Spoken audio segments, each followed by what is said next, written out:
Now we have public testimony and Human Resources Committee agenda items. Is there any public testimony? Yes, Chair. Peter Bowman. Welcome, Mr. Bowman. By the way, Mr. Bowman, thank you very much for doing what you do. I know you videotape our meetings and put them up there for the public to see, and I appreciate you coming to our meetings. So, the floor is yours. Glad to help out. Thank you. Hello. Good afternoon, Board Chair DeLima and board members. I would like to testify on behalf of teachers and students on Board Policy 203.4, Teacher Performance Evaluations. I'm encouraged to see that at least on paper there is a commitment to improving and streamlining the EES system and process. I feel this will greatly improve the teaching and learning going on in the classrooms. I'd like to comment on the proposed changes already on tap to adjust. I feel removing student test scores as an evaluation criteria would be wise. Last school year, one of my peer teachers worked extensively on the SBA test practice questions and provided test practice protocols. I focused on helping my students learn ELA concepts, and I skipped the practice test questions. And my students ended up scoring higher than all the other 6th grade ELA classes. There are simply too many other variables that more strongly affect student scores. Dropping this, I feel, would be prudent. Another issue I have a concern with is SLO. My sense is that it is enough to observe how well a teacher meets their learning objective when they get visited and observed. I spent countless hours last year here with other teachers trying to figure out the SLO requirements that were so specific and so extensive that myself and other teachers had to redo the pieces many times to get it right. We got tired of hearing the Starbucks workers tell us apologetically that it's closing time. And that was right over here. My teaching planning suffered greatly, and I felt I shortchanged my students. That was hard. My idea is to support students in a different way. Ask where teachers want support and focus on that. Once the teacher makes an appropriate SLO, drop the requirement and let them do their job. I thank you as important decision makers for considering the voices of those who have the experiences and actually carry out the work and see the results firsthand. Your commitment to teacher and student support and empowerment keeps me hopeful in the face of setbacks, business politics, and the legislative lack of understanding. Thank you. Thank you, Mr. Bowman. Any questions? Thank you. Thank you, Peter, for coming. So when you are choosing your SLOs, is that something done in conjunction with your principal, with your chair? Like how do you choose? Can you take me through that process really quick? Usually it's, you pick from one of the appropriate ones and then you bring it to the principal and you have this meeting beforehand and then they talk you through whether it would be a good one and how you should change it. And it just has a lot of very specific guidelines and pieces to it. So that's why we ended up getting it wrong a lot of times. And all of the teachers were asking the other teachers how to do it, and getting it wrong and having to go back to the administrators. So it really took a long time to figure that out and get it right. And it had to be done in such a way that documenting all the data in a certain way, and it couldn't be done this other way, and it had to be done with these particular pieces of the data entering stuff. And it was just, it was hard. You know, even if you picked an SLO that you liked, you had to fulfill all the other requirements, and it was hard to figure out how to analyze the data, how to include the data, how to put the data into the pieces that they gave us. So it ended up being just a huge headache, and it seemed like we could do the SLO, we could do the piece itself very easily without all that. So that's why I recommend that be changed or dropped. Okay, thank you. Next testifier is Amy Peruso.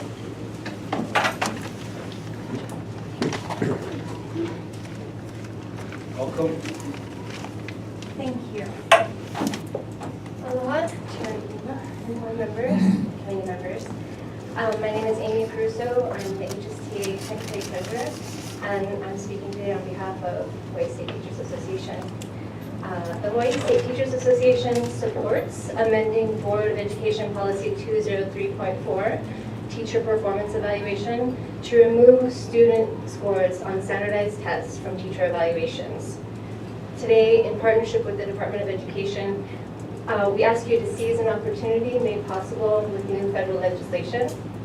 The Every Student Succeeds Act, passed in December of 2015, provides states with increased flexibility in the use and management of their assessment systems, so that states can now eliminate the mandatory inclusion of student scores on the standardized tests in teacher evaluation. ESSA also permits states to limit the amount of time that students spend preparing and taking tests, and states can be provided with funding to audit and streamline their assessment systems. Removing student scores on standardized tests from teacher evaluations will restore responsibility for student learning to dedicated teachers and begin to reinstate respect as the core value on which educator evaluation and assessment rests. In addition, we have the potential to return whole child education to its rightful place in promoting creativity and human development. An inquiry-based approach to the arts, social studies, and sciences can foster curiosity, can engage students in problem solving, and enable them to be active and innovative 21st century citizens.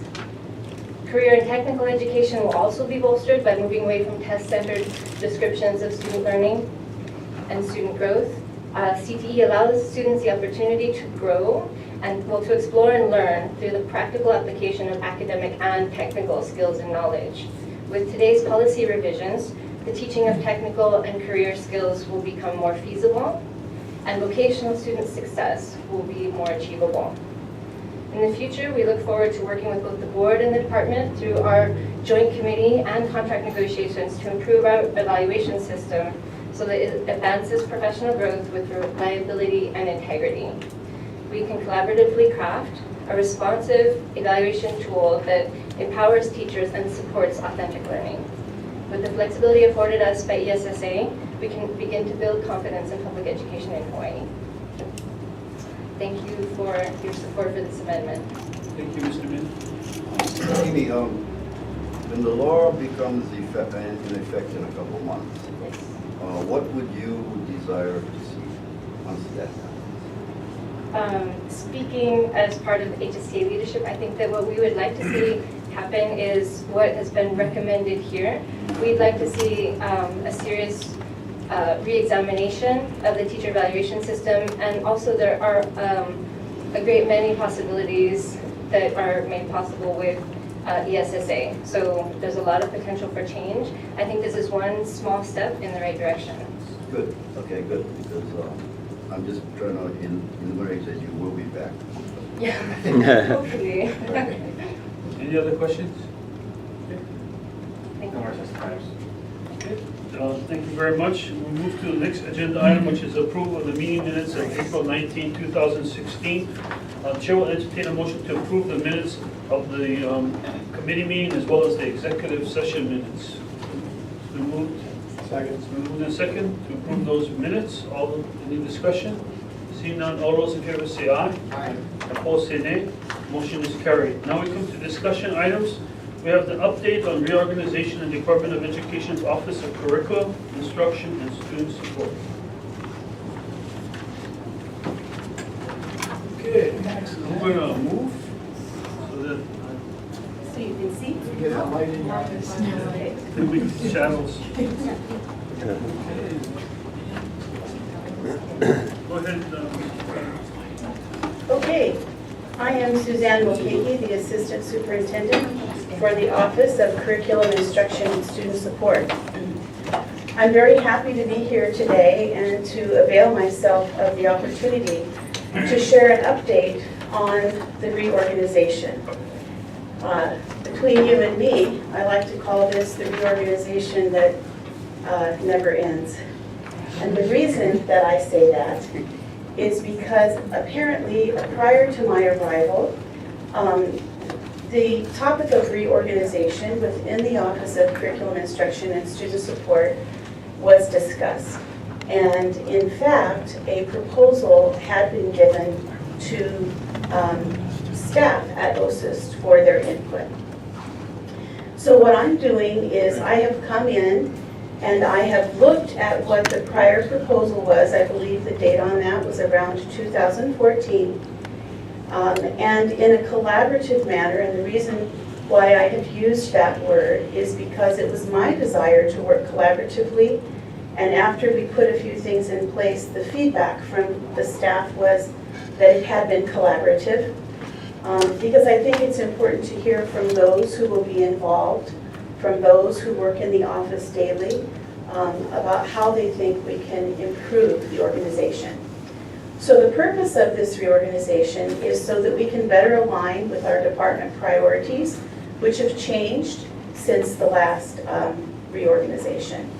We would like to more clearly delineate the state education and local education functions.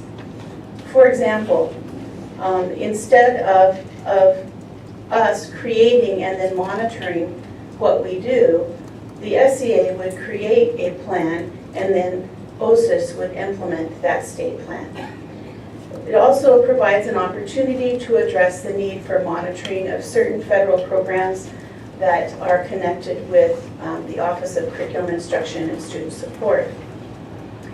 So we have made some adjustments to the May 2014 proposal. So after I looked at all of the iterations and came to understand a little bit better what the office does, I met with the OCISS staff, everyone, certificated and classified, as a group to share my proposed changes, and then with each section. It was a full day meeting, an opportunity for us to talk together, explain reasons, and for them to offer feedback. In addition, we sent out a Google document where they could anonymously provide insight, and in fact, we have been able to respond to and change in response to almost all of those suggestions, hence the collaborative statement. We believe that what we have now is aligned better to support our initiatives. We have even made adjustments to clerical support because it was very unbalanced. As changes happened in OCISS throughout the years, the clerical support was never adjusted. And so there were some clerical staff that were absolutely clobbered with a lot of things to do, and others who may have been able to do a little bit more. And so we worked with the clerical staff to better adjust and align. In addition to that, it has been noted that we need to live within our means. And that doesn't just mean with the funding we receive, but it also means with the positions we have. And so we have not requested additional positions. We have adjusted things and realigned with the positions that we have, and I will explain that a little bit further. So we work together to listen, to work collaboratively, to maintain, and to ultimately support programs, schools, and students. That's why we exist.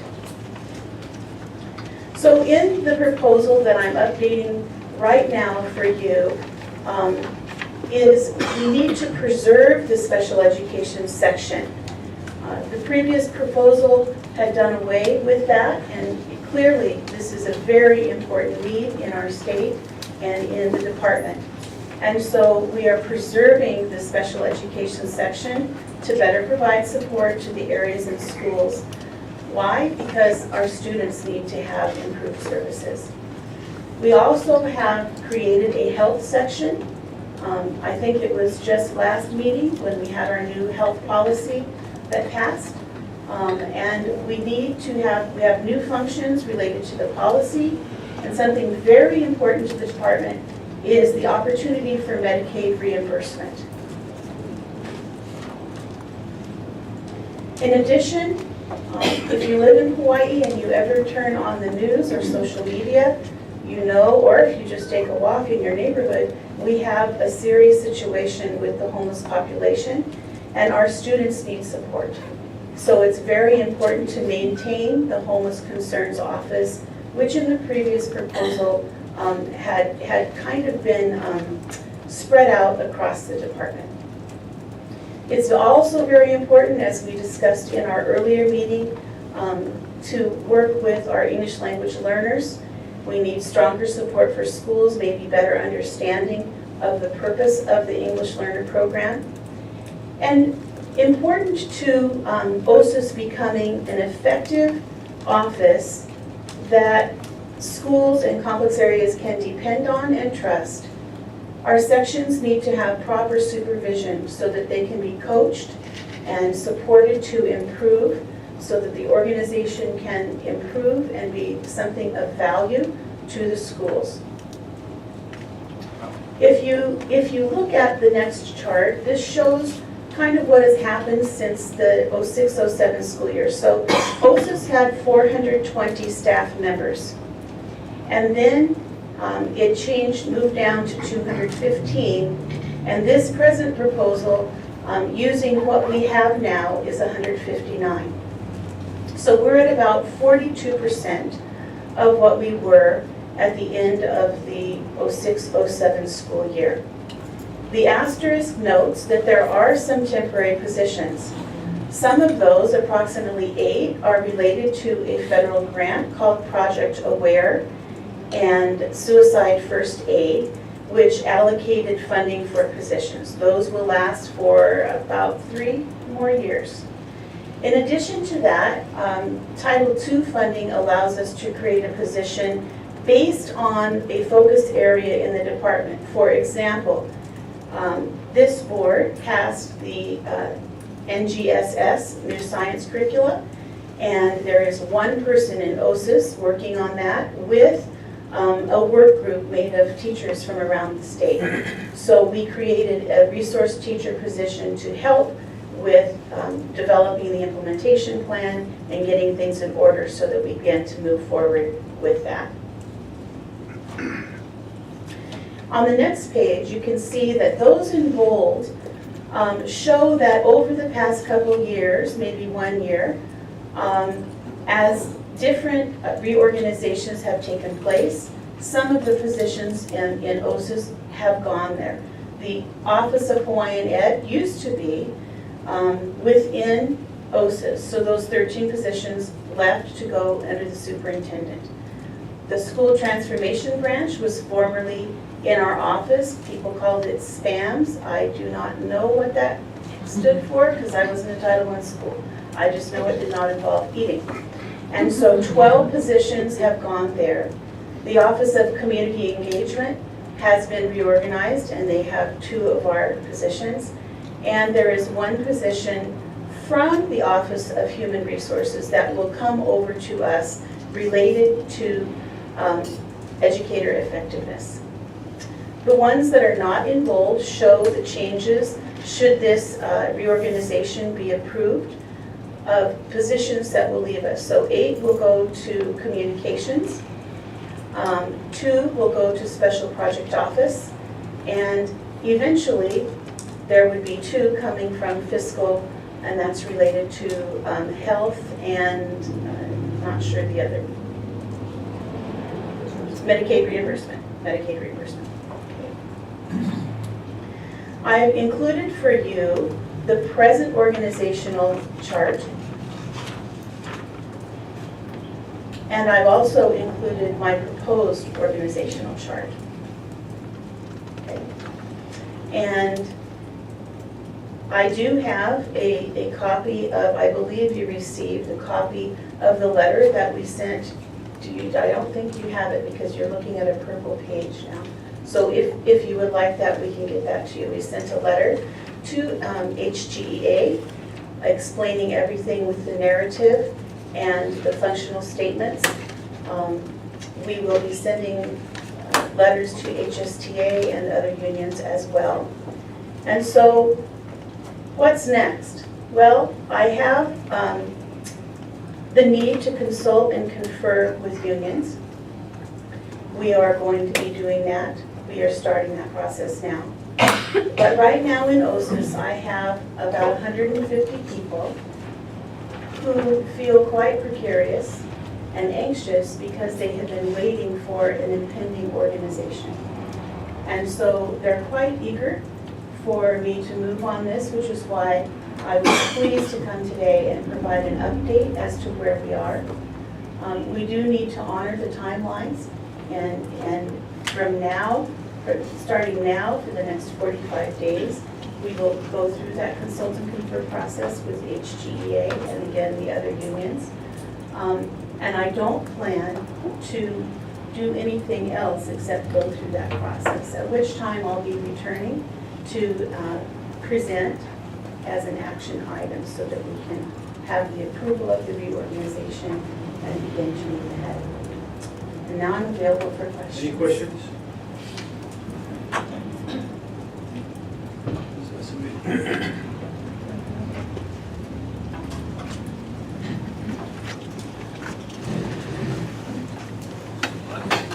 Thank you for the presentation. I feel like this has been in the works for my entire tenure on the board. I think we can, yes. So with the move from the Office of Fiscal Services to Office of Curriculum Instruction and Student Support, if they're coming over to bring Medicaid reimbursement under your Office of School Health, I kind of don't understand that, because to this point, it has been completely an Office of Fiscal Service activity in figuring out kind of how do we apply for, it's all, you know, like a budget management, financial processes endeavor. And so I'm wondering why at this point you folks are thinking that it best belongs with the Office of School. Oh, well, thank you. I didn't even do that. Well, one of the things is that we did have a task force just since I arrived in July to work on that, because I have been in the business of silo busting with the other assistant superintendents, and we're working very collaboratively.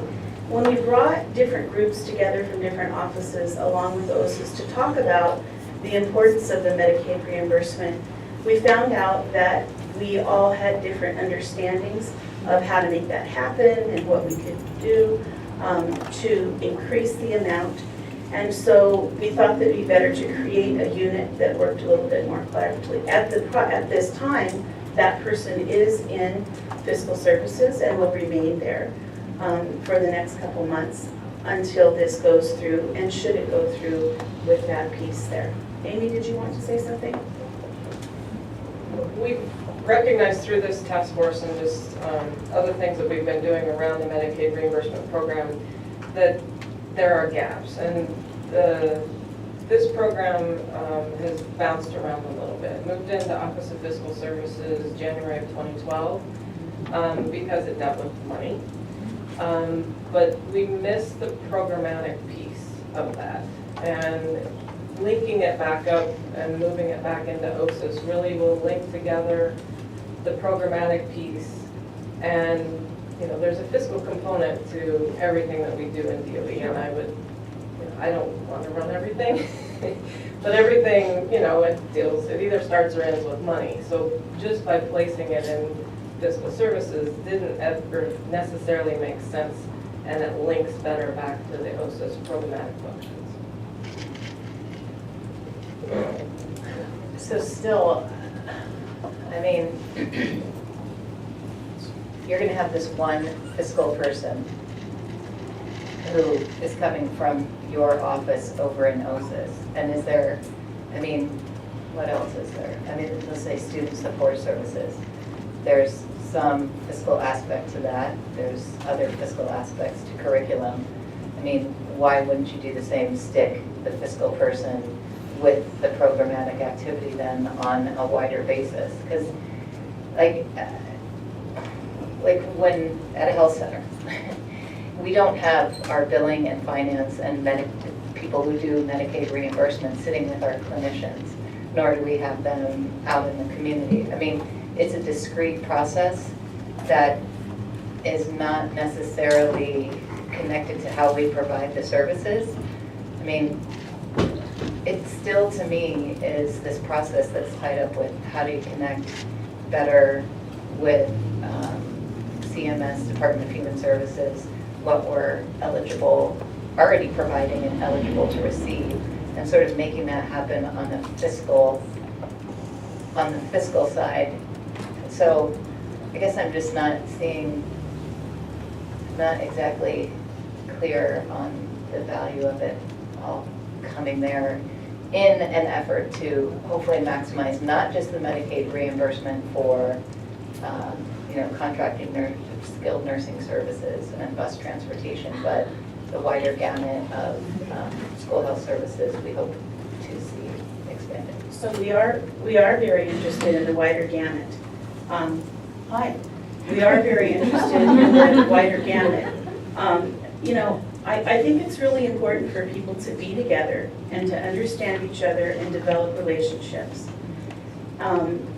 If you only wear the fiscal pair of eyeglasses and you only see the black and white and bottom line, and you're only focused on compliance, how it's written, you don't understand what we might be writing or doing in an individual education plan, or in a 504 plan, or in some other kind of plan that would allow reimbursement. And so we have to all come together to better understand. We need to understand on the fiscal side what they need to make sure that we are good stewards, that we're following the law, that we don't have any violations. It would be helpful for them to understand why we write plans the way we do. Because we're writing them for children and young people. We're not writing them for the accounting or procurement person in an office. And so as we came together over the past several months, we realized that there was a synergy that happened once we started hanging out together and talking and working together. And that it would probably be best to put them all in the same location. Does not mean that we are divorcing ourselves from Amy and her leadership, knowledge and expertise, and vice versa. No, I think I just wanted to reinforce what Suzanne and Amy have said, is that our focus has been on expanding what we can be reimbursed for with Medicaid, but because they're in two separate units, there was not a connection between the kinds of services that were being provided and could be provided, that could be reimbursed. And it's sort of like Amy's shop will still be responsible for the accounting, but the actual billing, actually the billing itself is third party. So, the actual billing, we wouldn't be, with one person, we would not be billing Medicaid. So the idea that they're an actual integrated program was important because that linked the services. It's not dissimilar to how transportation office handles bus fees or food service actually does the setting of the fees for school lunch. But they don't handle the accounting side of it per se.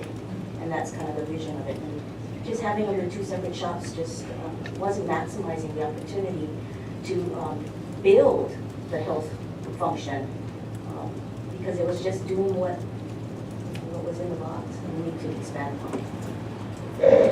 So that makes a lot of sense, getting everybody on the same page in terms of where something that we're not doing needs to go. So my next question would be, in that Office of School Health, who else is there? If you're not increasing staff, where are they coming from and what expertise are they bringing to school health programs? Great question. We have I'm going to use the word director, although it's not the equivalent of a director, I'm just maybe a manager. We're going to have a school health manager. We also have somebody who does the health the health curriculum. You'd have worked with her before. We also have the Medicaid reimbursement, and then skilled nursing as well. So anyone related to health, physical health, because SBVH and mental health is adjacent on the org chart, would be in there. There's about 5 people total if you add the others. And one of them is clerical support. Yeah. So, and mentioning, breaking down barriers and boundaries, certainly, I mean, in the healthcare world, we look at mental and physical health as, one part of a human being and all part of their health care. So is there any, breaking down of silos between that school health Absolutely. creation and SBVH? The people who are there now, skilled nursing and the other health position, already work very closely with school-based behavioral health. And one of the things that we're looking forward to when the reorganization is approved and when other people who have reorganized move to their new space, moving people around so that we can maximize them being together and working collaboratively. One of the things that the staff in OCISS talked about this year was the fact that they have collaborated more, they're walking across hallways, they're spending time in each other's offices, booking the meeting room to get together, because the message at the beginning of the year was no more silos, enough. 34 years of silos, just in my experience, and it's time that we get rid of them. And so, as we move forward, we don't want a reorganization that will build those back. It will be collaborative and they will continue to work together. Thank you. Are we getting any Medicaid reimbursements here? We do have some, yes, for skilled nursing. We get about between $1 million and $2 million a year. And what's the objective? There is substantial upside to, because we can not only, there's some low-hanging fruit. So we have a short-term, medium, and a long-term plan. I've actually reported on that in a FIC meeting before. But we can request a claim for services that we're not right now.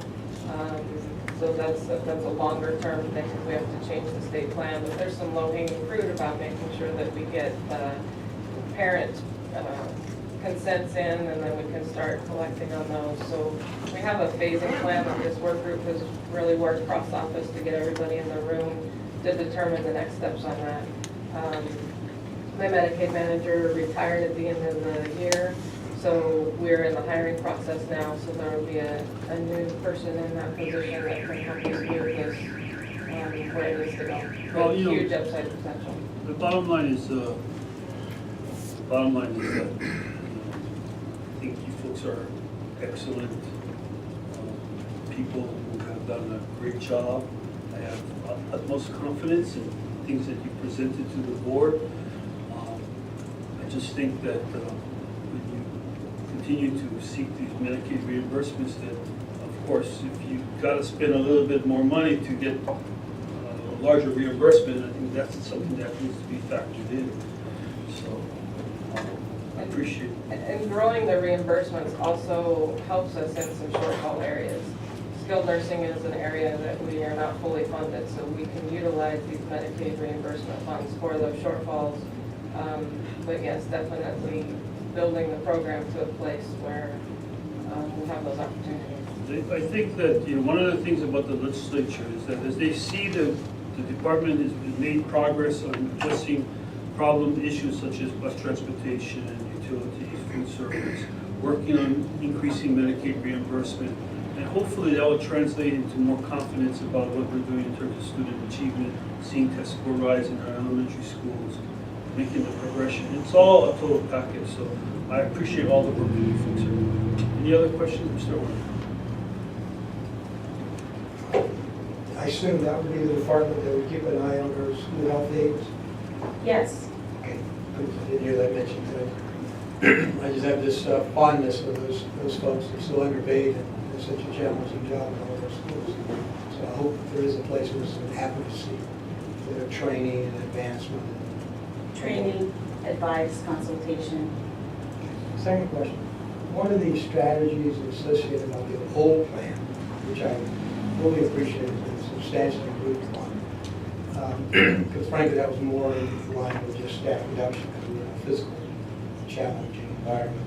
Now we're looking at it, as Chair has pointed out, rather than looking at the money, look at the goal. And let's focus on that rather than deal with the economic realities after that. But what I didn't hear you say, which is, I'm not anxious about it because I know what your background is, but one of the encouragements of the old plan was this relationship between OCISS and the CAST, the Complex Area Support Team. This notion that somehow we decentralize a little bit of 22nd Avenue and put them into the, quote, into the more of the school environment itself. And there was actually some ideas of repositioning some of those positions out in the field. What's your vision in relationship to your 15 complexes? Well, first of all, about 34 in OCISS who used to be data coaches and STEM folks did end up applying for and receiving those new CAST positions that started about 3 years ago when we first did CAST. Business managers? No, data coaches, and there were data coaches initially in instruction branch, and also STEM resource teachers. They went out to fill some of those positions in the first CAST iteration. In our office, we have the leads for those very important CAST areas, such as the Common Core curriculum, formative instruction assessment, data teams, and they will continue to serve in that role and reach out to them. They're trying to simultaneously build their capacity, give them the support as needed, depending on who it is in the complex area. So, excuse me, in a perfect world, it would be great if all those folks who initially filled those positions were still there and had all the training and experience, but they're not. Because complex area superintendents have had to make decisions based on their knowledge and understanding of their unique area, and so they've done some different things. So we are building capacity, we're providing support. Some people need more support than others, and our leads are very cognizant of who those people are with a strong relationship. I just follow up here. In my world, corporate business, there's a reality that you have staff in line, and I consider OCISS to be staff. And staff work for line. I think historically in the department it's been reversed. Really the line, which is the teachers and principals for the staff. And therein lies one of the challenges. I know under your leadership, having been a line person most of your entire life, that you appreciate the fact now you moved into a staff position. I know that sense of service that you have. But I'm still not hearing that the reorganization was somewhat inspired by the needs of the individual communities, and I'd rather call them community areas, superintendents, but I think each law is somewhat unique. Each of the casts are not all the same. But to me, OCISS's primary job is to support the educational communities, and those 15 educational communities, to achieve their goals. Right. Rather than top down. There'll be some collaborative conversations. So tell me about how these 15 casts and the superintendents are involved in this reorganization. So, because at least when I reorganized the bank years ago, I made it clear to the centralized units that your job depends on stuff in the in basket from the line. If there's nothing, that the line doesn't need you, then they really don't need you. So that's somehow we're going to make sure that the line sees the 22nd Avenue as a strategic weapon that they cannot operate without. I don't think that's always been the case. Well, I don't think it wasn't for me, to be honest with you. Exactly. And that's why when we affirmed you to that position is one of the reasons I was so strongly supportive. Because the notion of changing OCISS from a staff, from a line to a real staff, where they actually serve the 15 folks carrying the rifles out in the system, is a critical cultural shift. I know Kathy's been advocating for the 5-year budget. So I didn't hear that part in your strategic initiatives. I didn't share that, I apologize, I can. Prior to my arrival, The CASs were gathered and they provided input as to what they needed, what they were satisfied with, where the gaps were. And so I still have that data, and all of it was shared with OCISS staff. And so some of it may have been difficult to hear, but it was important to hear, and then it helped people know how they needed to improve. Upon my arrival, I could see evidence that they were more responsive. They weren't just doing what they had always done. They would come to me and say, we used to do it like this, we don't think it's effective because of this, we'd like to do that. That shows me that it's not just on paper. And if I can, because the notion of you can't, system, you have to do it this way because this is the way we want it at central office, it's got to be in this way, irrespective of how it really works into the field. I got to put this report in the system. And there are some things that we do in a very systemic manner. For instance, when somebody has an inquiry, there's a certain process that we use to provide expertise and answer that inquiry. But we don't necessarily work with every complex area in the same way because different CASs have different needs. And so that also helps us to better use the staff. If there's a CAS who says, we've got this, but we need this, then we repurpose people so that we're not just showing up because it's Tuesday and we said that on Tuesday we'd be there. Thank you. And Ms. Cox, and then Mr. Mead, and Ms. Halago. Mine's just sort of a quick thing.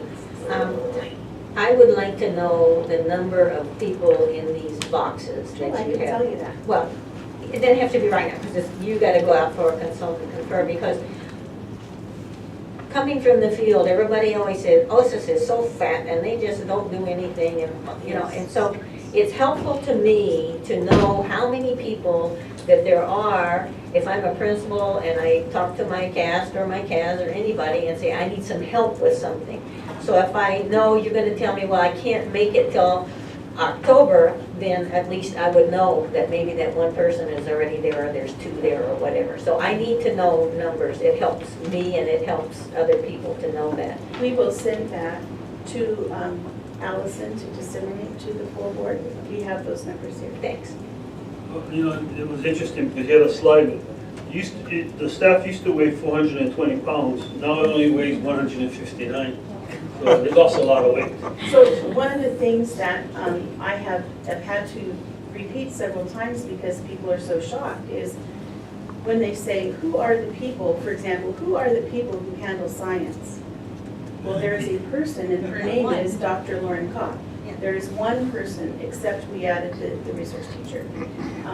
Who is the person who handles EL in the department? You know, there's just one. There's just one person, and sometimes people are wearing two hats. For instance, world languages and art, which, you know, when we pay attention to world languages and seal of biliteracy, then art, which, as you know, is one of my favorites with the fine arts, is neglected. And so that's the reality, which is why sometimes people get irritated because they don't realize there's just one person. And I think that's important too. We've spoken about the realities that what once may have been the case in past is not the case today. Mr. Min? Yeah, I'm happy that you're moving OCISS to a more user-friendly technical. But my question is, you brought up special ed, and you know that when you bring the term up, you know, Mr. Freeman and I, automatically our ears go up, our eyes get red. How were they going to preserve those supports if they didn't keep them? You know, I can't answer that, Board Member Men. I don't know. I don't know the thinking behind that.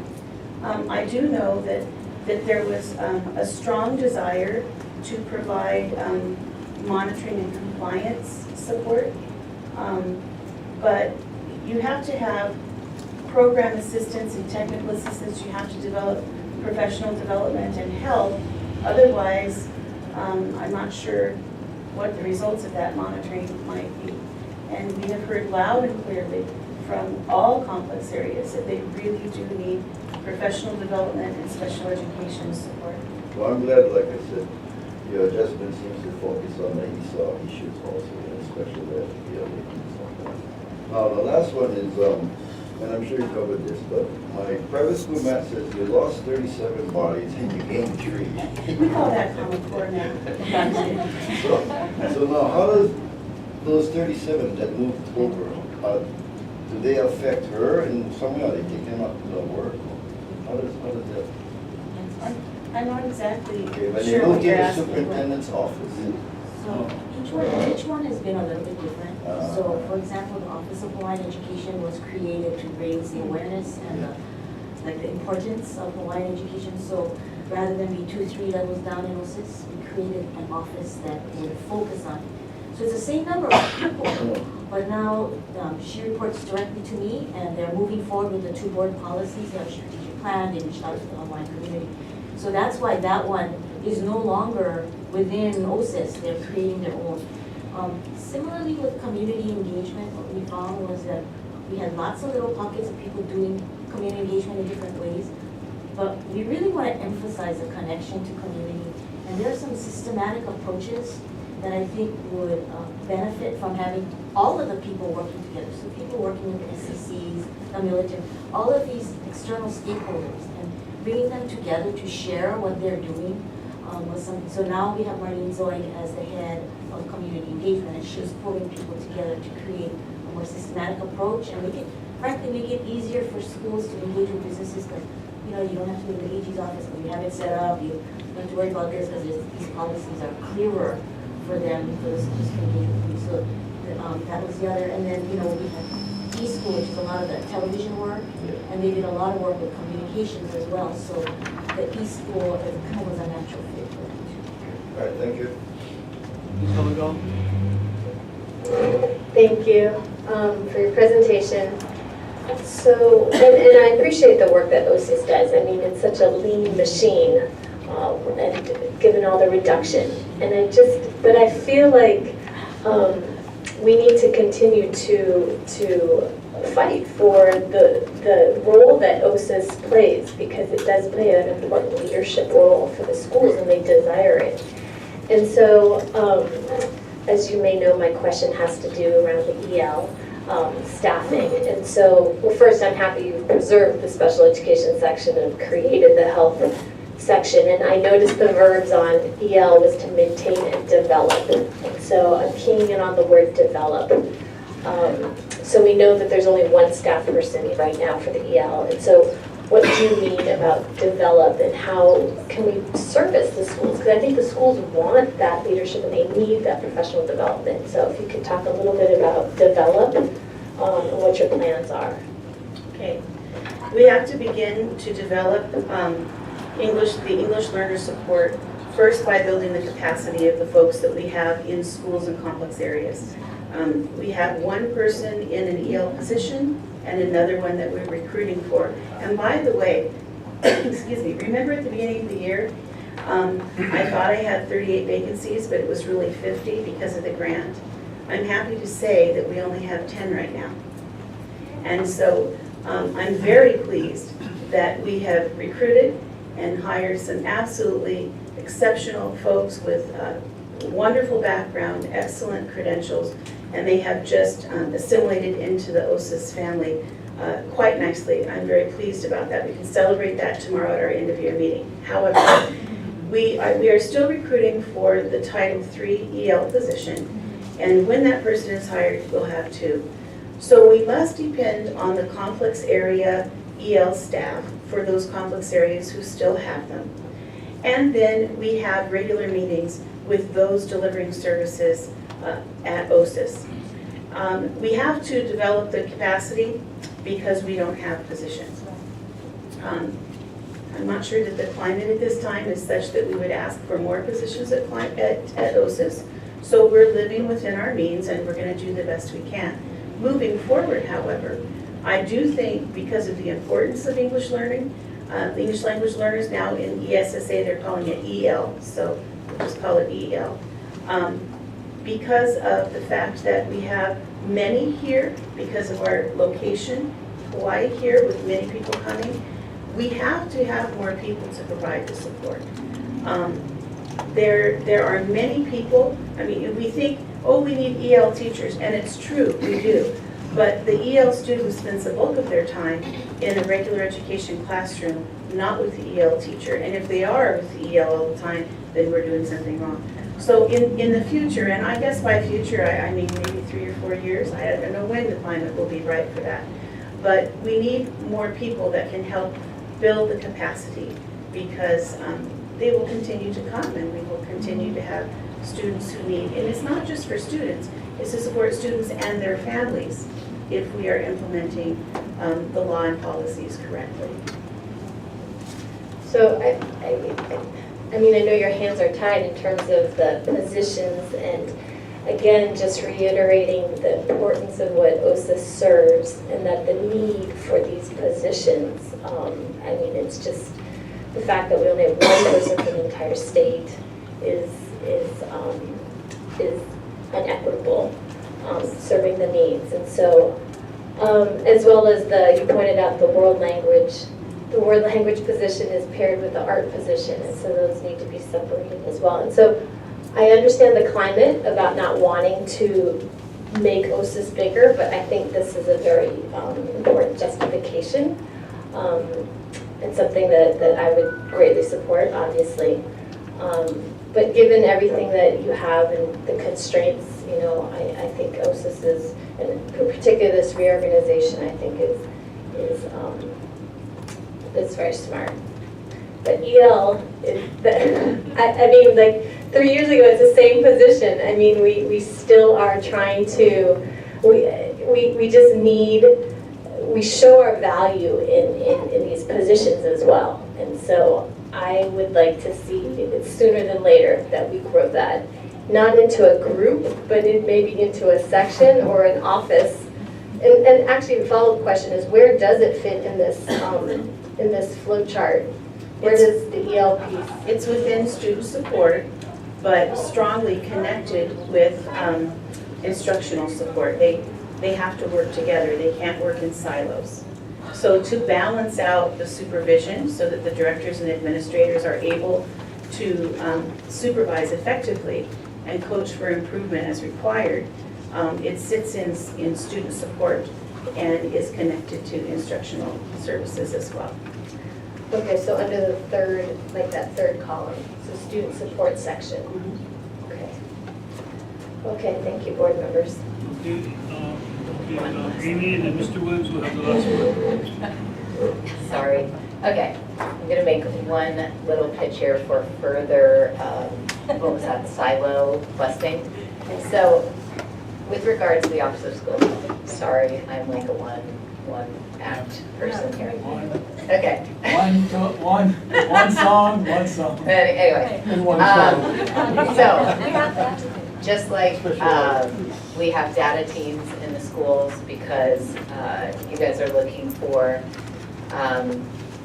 solutions that actually impact student learning, and you want to see that in terms of what's the real hard research and data showing us in terms of that student growth. And the same thing is happening just in a different way in the healthcare world, where we were once paid by as many people as we could get in the door. We're now getting paid on quality, and that quality comes also in the form of data that we have to collect and understand in terms of the services we provide and their value. And so this is my pitch for maybe thinking about a data person in that office, because anytime I've ever had a discussion about school health, we always talk about, well, where does that physical go? Who looks at whether the immunizations are, that they're all taken care of? And then who follows up and makes sure that the immunizations are updated? And is it just on that paper form? Is it actually in OCISS? No. And we have new health requirements all the time. We have TB tests for early college who's keeping track of whether those kids have that? Does that all just fly out the door and go to the University of Hawaii? I mean, all of these things, if we are going to do school health, the only way that it's ever going to last beyond Kathy being a passionate advocate for it is if we actually have the data to show that it's making a difference in academic achievement. And so I just want to point out a couple things that we'll be sharing with you from the health center at the end, is that So we just opened in the middle of March, but we've seen 138 kids at Waianae Intermediate School. Of those kids, 122 have been sent back to class. Those are kids who would have gone home, who would have missed most likely an entire day of school had the school-based health center not been there. At the high school, the numbers are a little bit smaller, and of the 68 kids we saw, 65 were returned to class. So we have a really good return on visit ratio, and they're not there for more than, a part of a class period. On top of that, we've been able to do over 25 TB tests, and that means that that kid, right there on their own school campus, gets that taper taken care of so they can start their early college programming. And it's been a headache because it means sometimes 2 full days out of school just to get the test and then to go back and recheck that TB test. So I think these are just things that we're keeping track of that we want to show you to prove our value to student academic achievement, to graduation rates, to chronic absenteeism. And so I think that's my little pitch for thinking about how the data piece fits in with your Office of School Health. Mr. Williams, your last word. Say something. Let's hope there's some wisdom. Just, you already know, that when you tell us that you're combining the world language and the art position, that's a cause for concern, right? I mean, maybe right now you have well, first of all, just in terms of the expertise, maybe right now you have a person who happens to be uniquely qualified in both, but if you were I just wanted to make a correction. It has always been together. Suzanne is not putting them together in this room. No, I understand, but that's the reality. Yeah. It's just that she's not putting them. If you're recruiting for such a position, you're going to get a short shrift to one side or the other. It's going to be very hard to find a person that's really sharp in both areas. They don't naturally necessarily, there's some synergy, but they're not the same thing. So, my pitch would be, and I don't know if you have others like that, but I mean, I really think you should separate them and fill them both. And that leads me to my second point, which is I think, Suzanne, maybe you underestimate yourself and the department.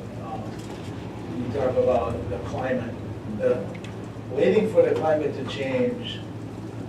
It's not going to change. It's only going to change if people like you initiate that change. You might be right that it'll take 3 years, but it would take 3 years if you start now. You make the pitches, you make the proposals. First, nobody notices. Second, they notice, and you get some constituency behind it. And then later on, you actually get some success. I encourage you to do that. Now, you have to be judicious. I mean, first of all, anytime you ask for new positions, the first thing you're going to do is say, can we do without something we got? Can we have a net zero by deleting one and adding another one? You're going to go through that, and probably the answer is no, you can't. But maybe once in a while you can. So then you need to ask for them. You need to ask for them internally, and then you need to try to get it through externally. And, build that climate. That's my advice. You got to build that. It's not going to come, there's always competing needs. Gary Hoosier one time, I heard him talk about, the lesson he learned in, I think he's on a Kauai council.